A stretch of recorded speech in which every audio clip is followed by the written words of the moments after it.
Hey threadheads, welcome back to another fly tying tutorial. Today we're going to be tying up this little Solarez HotSpot Scud. It's kind of a pretty simple pattern, but it looks pretty nice in my opinion. It's got a lot of kind of natural looking features, and of course you've got this orange spot, which is, I guess it can either represent I guess a parasite in some cases, or also I've heard people say that it has to do with shrimp being pregnant as well. Not an aquatic entomologist, so let's just go with either. Either way you slice it, it's going to be a good fish catcher. Let's jump into it. So I'm going to be using a Firehole 315 in this case. And I'm going to be tying a size 10. Just throw the hook in the vise here. Just going to position it with the eye down just a little bit. Should be good. And for thread, I'm going to use UTC Ultra in a 70D. Just to kind of match the body colors a little bit. Just start in behind the eye of the hook here. We'll bring that up the back.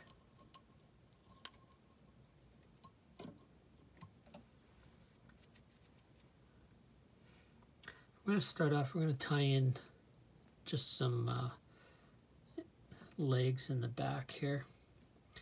And this is just some Hungarian pheasant, or Hungarian partridge.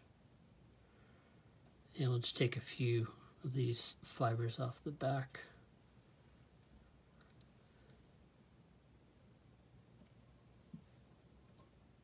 You just want something with a little bit of striping across the feather, a little bit of barring. We'll tie that in. It's the tail or the front legs. Tie that down.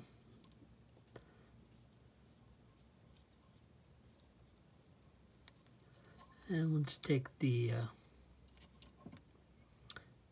thread up to the front there. I'm just going to tie in a piece of wire here. Just going to use a piece of rust in this case, or copper or black, whatever you have. Doesn't really matter too much. We're just gonna help give us a little bit of segmentation in the body of the fly. So I've been playing around with this pattern for a bit, and I've tried it a couple different ways. If you want to keep things really simple, you can just go ahead and dub on some hairline dubbing, and I just use the I guess this is the natural, so this is the standard Hare's ear dubbing.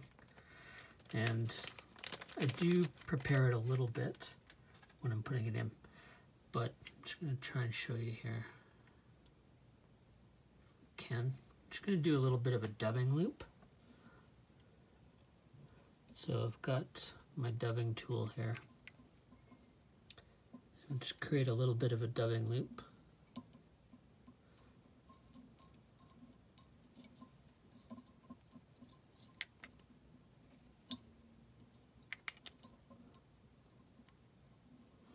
And I like the dubbing loop method a little bit better. It gives you a bit better looking legs than just doing a standard dub. So all we're going to do is we're going to take a small pinch, or a bigger pinch I guess, of Hare's ear dubbing. You want to try and find something that's got lots of guard hairs in it. If you need to, you can add a few more in there. But basically I'm just pulling this apart and trying to align the hairs so that they're all laying more or less horizontally. And I'm mostly concerned with the guard hairs. Those are the thicker hairs, the darker hairs in the dubbing. If you get little balls, get rid of those. So that's not too bad. I think I got a little bit too much dubbing there. We'll take about 2/3 of that. So we're just going to insert that into the dubbing loop along the same plane that we teased it out. And then we'll just kind of tease that down.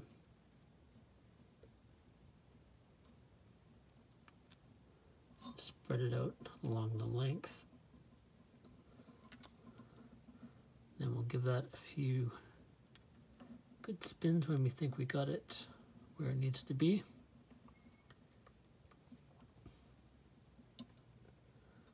And then before we get going, we're just going to take a brush here and we'll give that a good brushing.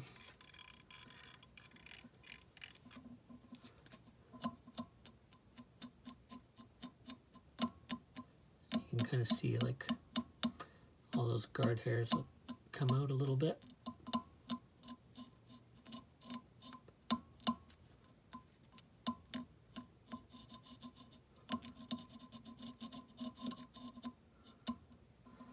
All right.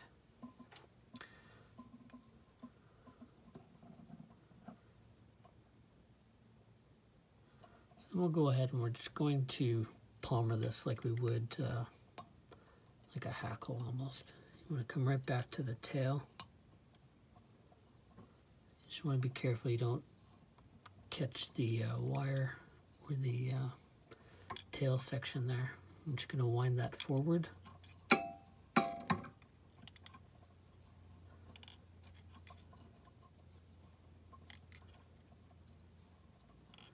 Now we don't have to go all the way to the front there, but it could use a little bit more coverage, so what I'll do just on the front, I'll just do some regular dubbing, and maybe that'll give you a bit of an indication on the difference of what it'll look like with the dubbing loop versus the just regular dub.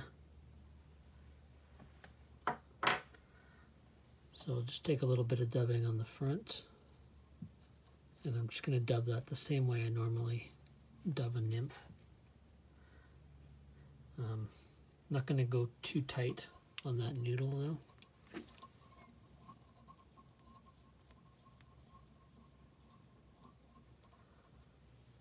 You can kind of see the difference there. I've got a fairly tight dubbing here versus some nice loose stuff. This is all going to get pulled down and we'll brush it out and everything here. So I'm just going to add a half hitch just so that I don't knock my thread out of place here. And before we get too serious into it, we're going to go ahead and we'll just wind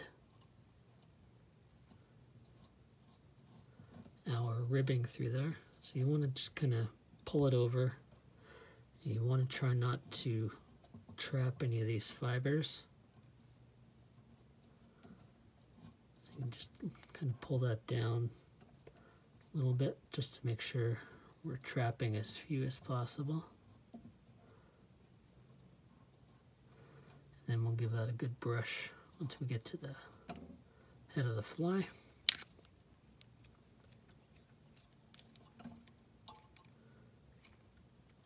Just going to come in there with the back of the scissors, cut off that wire, push back the front here. Then we're going to go ahead and we're going to whip finish the fly. So we're done with the tying portion of it. Now we just get to play with a couple resins.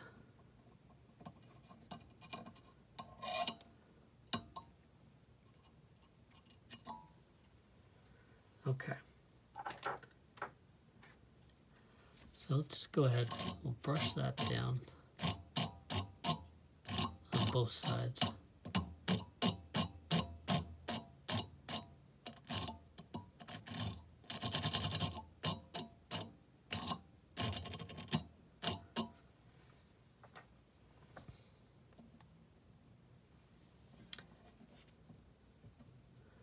You can kind of see how you get these nice shrimp feet hanging down there. Try and leave those as natural as possible. One thing that I was doing on this fly is just adding a little bit of bone dry on the back, just to kind of give everything a nice little platform to sit on, and it kind of helps shape the fly initially. Just put a little bit on the top, and then we're going to pull everything down, all the legs down, and then we'll give it a zap. Sorry about that.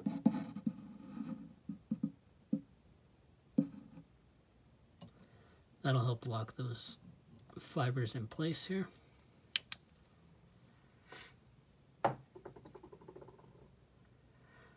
So now I've got a newer product. This is the Solarez UV Color Cure. And we'll just take this out of the package and kind of see just how bright that is. So what we're going to do here, we're just going to take a small dot of that. I'm going to put it right in the middle.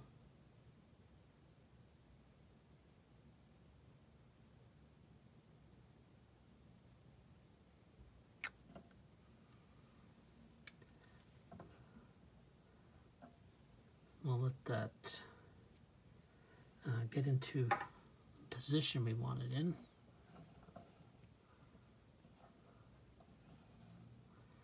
Just let it come this way a little bit. I'm going to zap that. You can see how that really fluoresces well under the light.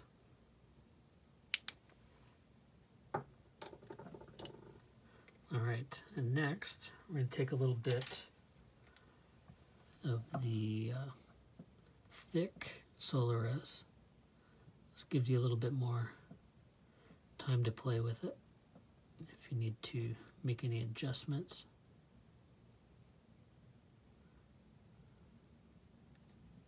I'm just going to put like a little coat under there. Then we're going to hang it upside down and let gravity kind of pull it the way we want it. And once you got it where you like it, you can go ahead and zap it.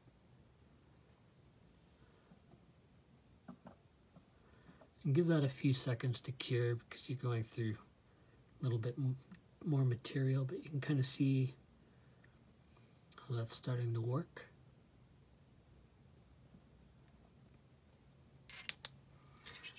Now you can leave it at that if you want, that'll work fine.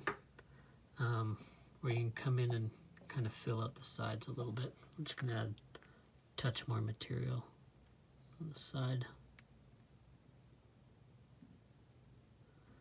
Just be careful you don't go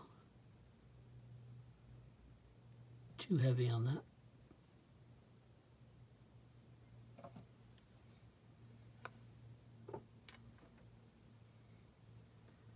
Give that a second just to adjust around the materials.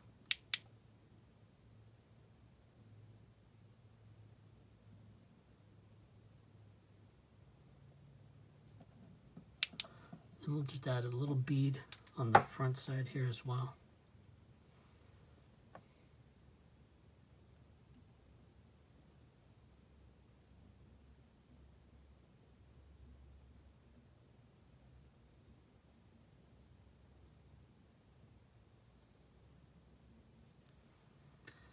Looks good.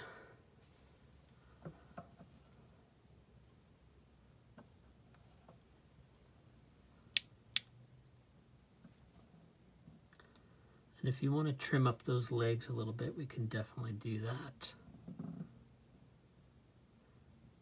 This gives like fairly realistic looking, I guess, a Gammarus shrimp for freshwater. So one thing I usually do when I'm trimming my legs, definitely get rid of that one there, I don't mind this so much, but my rule of thumb is just kind of pinch it in between your thumb and forefinger and kind of trim those out a little bit.